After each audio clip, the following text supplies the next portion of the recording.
The entire Neanderthal population, spread across an entire continent, stayed roughly this size for most of their 360,000 years on Earth. About 5,000 people, spread from Britain to Siberia. Something close to the population of a single small town, thinned out across a landmass the size of Europe and beyond. You've probably still pictured how it ended as a war. Modern humans arriving, smarter, better armed, pushing them off a cliff edge of history until nothing was left but bones in a cave. That's the version almost every documentary tells you. They really did disappear around 40,000 years ago, right as your species started spreading into the same land they'd lived on for hundreds of thousands of years before that. What actually happened next is where the popular version starts getting the story wrong. Start with the version you already believe, because it deserves to be tested, not just repeated. If this was a war, there should be evidence of one, mass graves, weapon trauma, the kind of violence that leaves marks on bone. Across the entire Neanderthal fossil record, that evidence barely exists.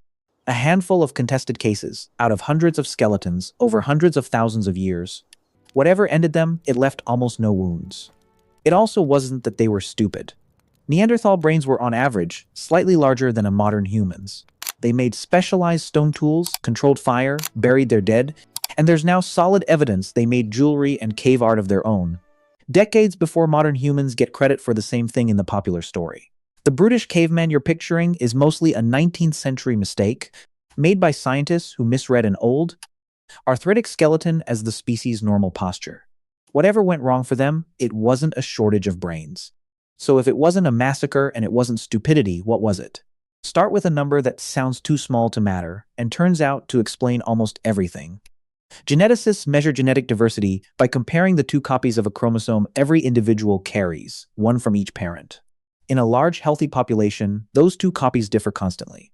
In Neanderthals, they barely differ at all. Roughly 2 differences per 10,000 letters of DNA, a level of sameness that tells you the entire breeding population behind that number couldn't have been much larger than 5,000 individuals, and this wasn't a crisis right before the end. Genetic evidence suggests their populations stayed roughly that small for most of their 360,000-year existence. 5,000 people is not a nation. Spread across a continent, in small bands separated by forest, mountain, and ice, it's closer to a scattering of extended families who rarely saw a stranger. That smallness had a cost you can actually put a number on. Geneticists Kelley and Rasmus Nielsen compared the density of harmful mutations in Neanderthal and modern human genomes and estimated that, purely from the effects of inbreeding in such a small population, Neanderthals were carrying around 40% lower reproductive fitness than modern humans of the same period. Not 40% less intelligent. 40% less likely, on average, for a given pregnancy to end in a healthy adult who'd go on to have children of their own. In 2019, a team led by Christ Vaesen at Eindhoven University of Technology decided to test whether a disadvantage like that could actually finish the job on its own. They built population models, Neanderthal groups of 50, 100, 500, 1,000, and 5,000 people, and ran them forward for 10,000 simulated years, adding in inbreeding, random swings in births and deaths, and something called an alley effect, the point at which a population gets so thin that individuals struggle to even find a mate in a given year. Their models found that once the share of females giving birth in a year dropped below roughly 1 in 4, a number well within what a real small, scattered population could plausibly hit during a hard decade, the population could spiral towards zero within a few thousand years. No disease required, no war, no modern humans anywhere in the simulation at all. That's the part worth sitting with for a second.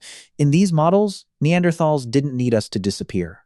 They were already living close enough to that edge that ordinary bad luck, repeated over centuries, could push them over it. Here's a fair question to ask before going further, because it matters.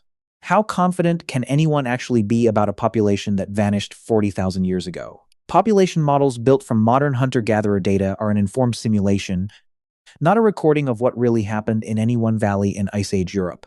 A follow-up survey of the field in 2021 described this demographic explanation as an emerging consensus among researchers, meaning it's where the evidence is currently pointing, not a settled verdict nobody still argues about. Some researchers still weight climate stress or resource competition more heavily.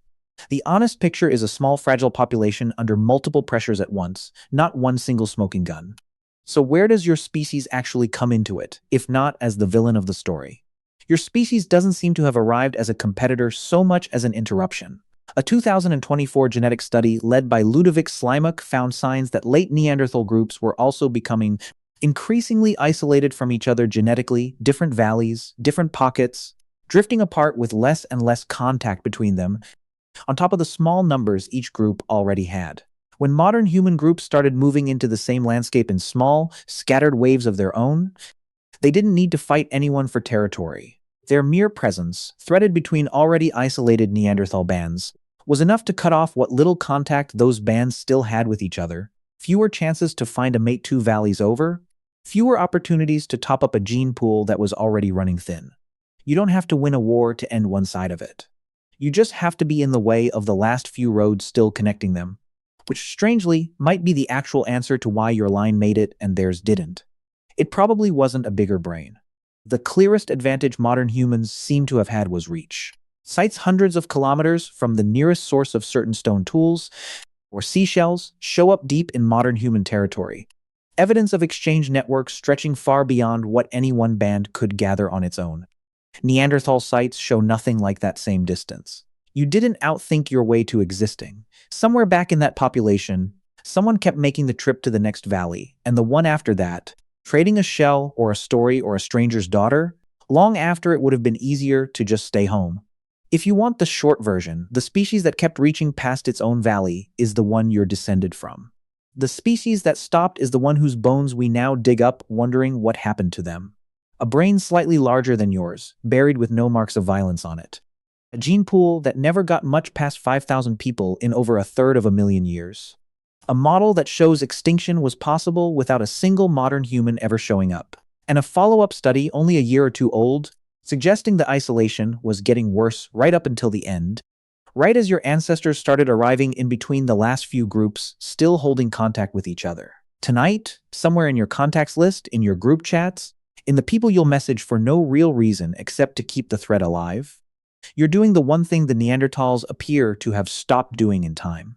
You are still reaching past your own valley. It's not a coincidence that you can. It's the reason there's anyone left to do it.